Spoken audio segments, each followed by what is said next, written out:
Welcome to My Therapist is Out. Each episode, we talk with a therapist from Open Space Therapy Collective or LGBT community members about mental health and building community. I'm your host, Renae Johnson, licensed therapist and founder of Open Space Therapy Collective, where we are your hub for queer and trans mental health care.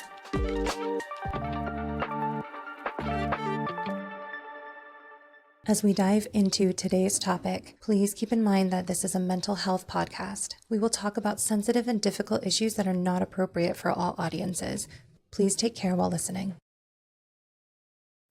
Welcome back to My Therapist is Out.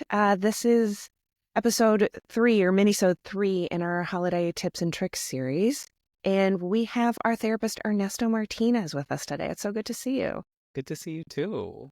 This is like your first debut episode. I know we've been talking about it for a long time, and so it's exciting that we're finally able to sit down for a minute and chat and have people meet you. Yeah, I'm looking forward to the process and to get chatting. Yeah. So your episode comes out on Christmas Day, which, magical experience with the calendar. How are you feeling about the holidays? Yeah, I have a lot of feelings about the holidays and just in general this time of year. Every year I think it's going to be easier, but something changes or like I'm attending to something different every year that I didn't the year prior. So yeah, lots of feelings, lots of mixed emotions. Yeah. It sounds like there's a bit of the preparing for the unexpected. Yes, very much so. Yeah. 100%. Yeah. So as we've asked people and are talking about, what are some common things that you see queer folks working through during the holidays, whether it's clients or your friends or community?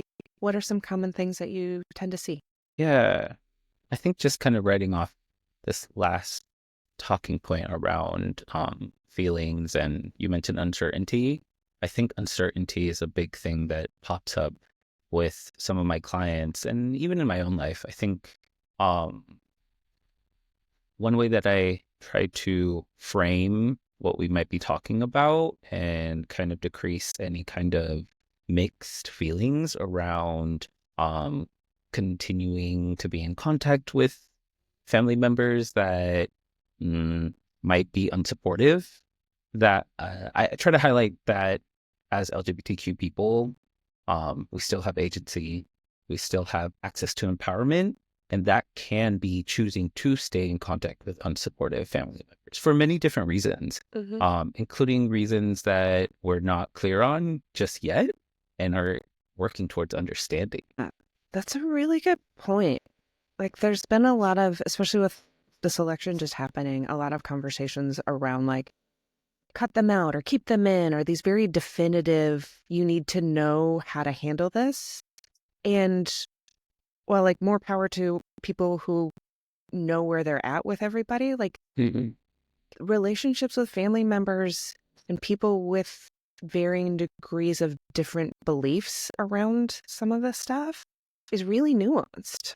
And it can be really a journey for sure. And I think like going into this holiday season, everybody's like, okay, what version are we going to get in these conversations? But like holding that like love and care for somebody while giving space to try and navigate what you want to do with that. Definitely. I think I try to just highlight that it's okay not to have words or a reason. You don't owe anyone a reason as to why you might choose to still stay connected to family members. There's a lot of variables that I think tend to get minimized in the conversations around just don't go, don't show up. Yes, that is a viable option. And for some folks, maybe it's a little bit more complex. We could do a deep dive on this. If I'm going to keep myself from doing that because we're in a minisode. But even like the just don't go, like these are core people that have been in your life forever. And so like making the decision not to go is also taking that relationship away from like your younger self that is probably like super excited for the Christmas tree or whatever a tradition that you've always had or really enjoyed. Or like I know that my grandma, I would come out from the basement and like was always the first one to welcome you. And there's a part of that, well, adult self or my older self still like really regressed to that space of like, oh, I can't wait for these smells. Oh, I can't wait for that hug. And denying that little version of yourself for big, complicated adult things isn't as easy as just don't go. Definitely. I think sometimes with clients, I get the sense that it can kind of feel like juggling ways to understand the differences between expectations that you might have of how things used to be and how you would expect them to be now too. Mm-hmm. And in the changing of us getting older, and our family members also getting older, then now we can see through more like adult eyes, things that weren't as clear, like changes in values, changes in needs, things like that. And then using that information to then build on how we might assess our showing up at these family functions and figure out, okay, when is the threshold of me being uncomfortable kind of starting to intersect onto a sense of unsafety, and just getting clear on the agency that you have at those times to take a different course of action, while also not feeling the feelings of like foolishness for expecting to be met with love and care and support and joy, because for some folks that's what they're kind of going off of, these younger experiences that we had as children, and there was so much like magicalness to this time of year, and maybe that magicalness can still be accessed just a little differently. Yeah. I like how you're pointing out the spectrum of like uncomfortable to unsafety, and there's like a gradient in there. What would you suggest for somebody to kind of help notice that, or as they're like in the family events or they're having these conversations or in these spaces, to be like, is this uncomfortable? Or are we verging on safety? What are some ways that people can do that? Yeah. An option I give to my clients out there, and if it sounds like something they're wanting to explore, is working on some kind of internal scale or measure to assess conflict in general, right? And so we can map this scale and measure, in this example I'll use, it's a scale from 1 to 10, and we're focusing on conflict and how these numbers that we might internally build some kind of awareness towards will allow us to understand any given situation as uncomfortable or unsafe. And so it looks different for every individual, but some things that we might explore in building this scale might be leaning into some sensory and physical feedback that we get when we're starting to feel heightened. And then starting to also explore, okay, what does this heightenedness mean, right? Is it just uncomfort? Is it something that maybe I can still engage with the situation because I'm still working towards some kind of goal, right? For example, a conversation that seems productive because even though we're uncomfortable, we're mutually respecting each other in our conversation, the words that we're using. Or a conversation that's just starting to get heightened, and then we're catching ourselves and we're noting, oh, this actually isn't going anywhere. There's unwillingness to understand in this conversation. So maybe it's time for me to hone in on the scale. Right now I'm at a 9. That means I'm just going to end this conversation. I like that you're pointing out that the conversations with different point of views, but the tone and the language being used is respectful. Like, these conversations the goal doesn't have to be, we need to agree. I need to convince this person of my way, or they're an idiot and how do they not realize these things? But it's like, can we have a conversation? Can I understand the other person? Is the other person interested in understanding me? That doesn't mean that either one of you will agree with each other, but that like openness and curiosity and respect is so important. And I think that gets missed in the conflict, they don't get it, what an idiot language that kind of is floating around on social media at the moment. Definitely. And you're honing in on this other aspect that might help tune us into the scale that I'm throwing out there as a tool, where part of it is really honing in on, yes, sensory stuff, maybe physical feedback, but also like thought-oriented feedback, right? Like you're honing in on labels and seeing when those labels of another party, an external party, are coming up, right? Oh, I'm quick to decide that this person is an idiot. Great. The goal of any kind of conversation shouldn't be like a perfect kind of bow tied, like we reached an agreement, this is where it ended. We're having a human experience, so it's going to continue. People are going to change. I'm going to change. And so part of that change can also be me increasing my awareness of how labels might cloud the way that I'm showing up in a conversation, or also inform how I want to go forward with a conversation. For example, maybe it's time to take a break because right now all I see is a really dumb person in front of me. Yeah. I'm having flashbacks to conversations in the past as you're saying that. Yeah. You also brought up kind of the expectations and being disappointed. And I know like a lot of expectations of like, this year will be different, or only remembering the warm, fuzzy stuffs from the past, and then walking in and everybody's complicated humans and there will be disappointment, and expectations won't get met. And how do you think, or what are some good ways to navigate like being disappointed versus taking that as somebody's trying to hurt you or somebody's neglecting you or your needs in some way? Yeah, that's a really good question. I'll see if I can maybe get closer to an answer that might hit on something productive that folks can take away.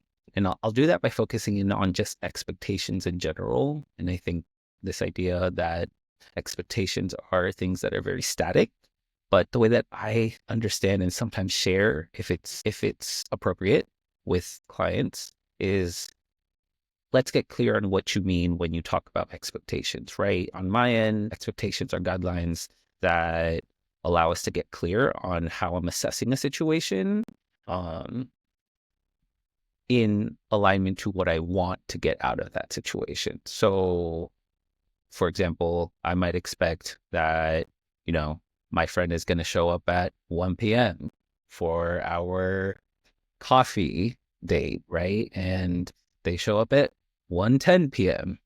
At that moment, my expectation has not been met, but maybe in a conversation with them, I'm learning a little bit more of like context of why they were late for that. That might change.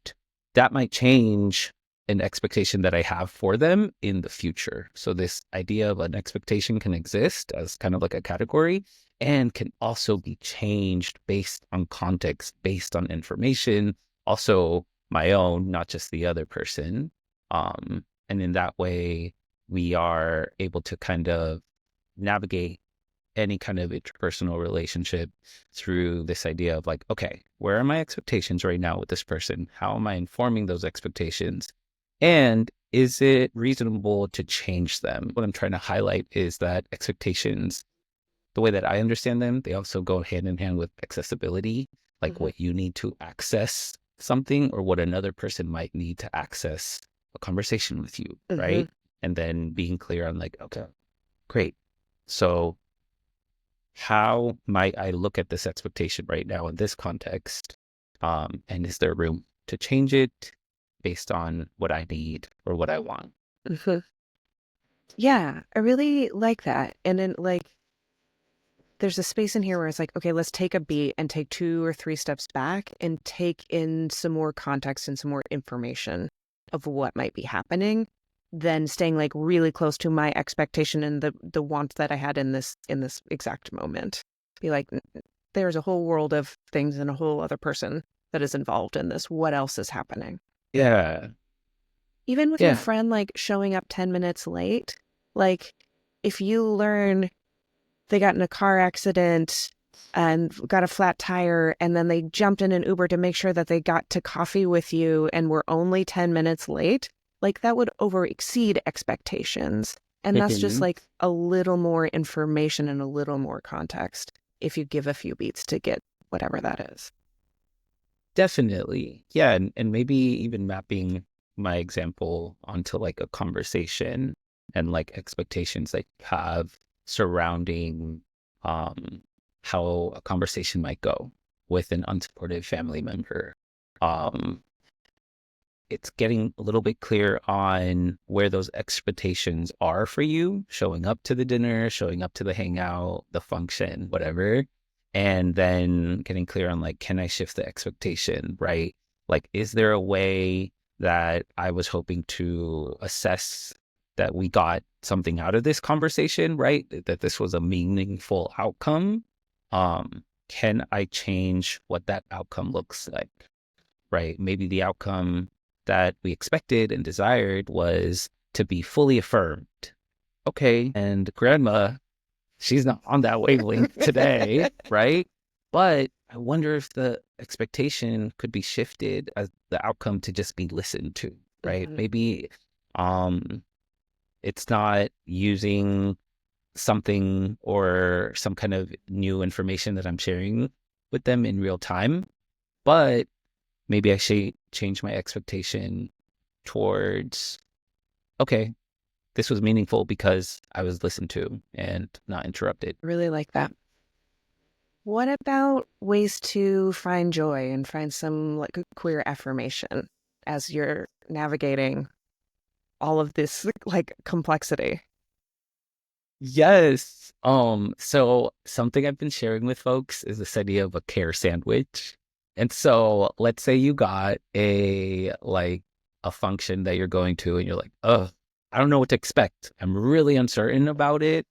And, some of that uncertainty is also causing me some anxiety or something of that, some kind of internal feeling or experience that you're like, all the signals are giving me like not comfortable right now, but it's going to happen. Mm-hmm. The care sandwich is finding pre-care and then aftercare sandwiched in between that function, gathering, what have you, right? So what are some pre-care options that you have that might reduce your anxiety as you're going to go into the dinner, for Mm-hmm. example?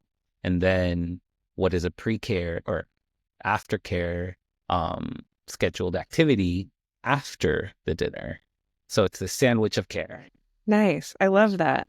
It's also a really great way to like premeditate, like, I'm doing something to make me feel good. I'm having this experience. And while you're in that experience, you can also be like, but I'm actively looking forward to this aftercare thing that I have planned. So there still can be some like excitement and optimism experienced while you're in a situation that may not be the best. Mm-hmm. Yeah. Cool. Yeah. Cool. Exactly. I love this. These are really great. What are you going to do to kind of prioritize your mental health over the holidays? Oh, good question. Um,